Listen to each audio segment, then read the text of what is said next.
Hello friends, welcome back to my channel. It's সুবনাস blog. আজও চলে এসেছি নতুন একটা ভিডিও নিয়ে। তাহলে চলো। আর আজ করছি আমি আমার হেয়ার কাটিং। না, আমার হেয়ার কাটিং আমি নিজেই করি, মানে যেমনই পারি। যাই হোক, চলো তাহলে হেয়ার কাটিং করে নিই। আর এই যে এই হেয়ার কাটিংটা না, মানে আমি অনেক অনেক দিন ধরেই করছি, আর বেশ ভালোই শ্যুট করে গেছে। আর বাইরেও বেশ, মানে খুব যে খারাপ লাগে তেমনও না, মোটামুটি ঠিকঠাক লাগে। তাই আর বাইরে কোথাও গিয়ে আমি কাটি না, মানে কোনো পার্লার টার্লার গিয়ে কাটি না। আমি আমার হেয়ার স্টাইল আমি নিজেই করি।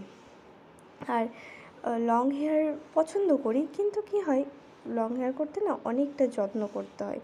আর অতটা যত্ন করা আমার হয়ে ওঠে না, বা হয়ও না। ওই শ্যাম্পুটা করলেও ঠিকঠাক করে ওই যে তেল নেওয়া, তারপর আবার শ্যাম্পু করো, সেটাকে আবার শুকানো, আমার দ্বারা অতটা হয় না। মানে ভিজে মাথাতেই শুয়ে পড়ি। তো এই করতে করতে না ওই লম্বা হেয়ারে না, মানে যত্ন করতে পারি না বলে আমি আর শর্ট হেয়ারটাই মানে বেশিরভাগ রাখি আর কি।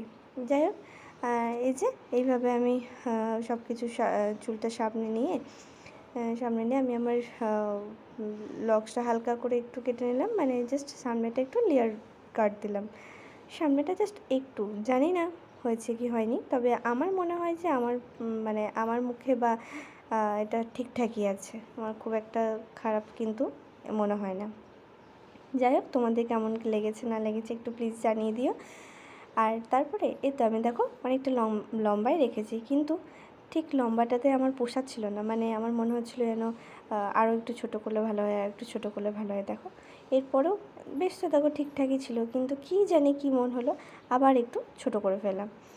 দেখো আবার কাটবো, কিন্তু দেখো এটা তো বেশ ভালোই তো লাগছিলো, তাই না? কিন্তু ওই যে হাতগুলো সুরসুর করে। যাই হোক, এসব করার পরে দেখলাম যে না, আর একটু চুল কাটা যেতেই পারে। তারপর কি, যাই হোক, তারপরে আর ভিডিওটা করা হয়নি। দেখো ওইটার থেকে আরেকটা ছোটো। যাই হোক, আজ এই পর্যন্তই। দেখা হচ্ছে নেক্সট কোনো ভিডিওতে। ততক্ষণ ভালো থাকবেন, সুস্থ থাকবেন। আর হ্যাঁ, ভিডিওটি যদি অবশ্যই ভালো লেগে থাকে তাহলে চ্যানেলটিকে সাবস্ক্রাইব অ্যান্ড লাইক করে দেবেন। তো টাটা, বাই বাই, দেখা হচ্ছে নেক্সট ভিডিও।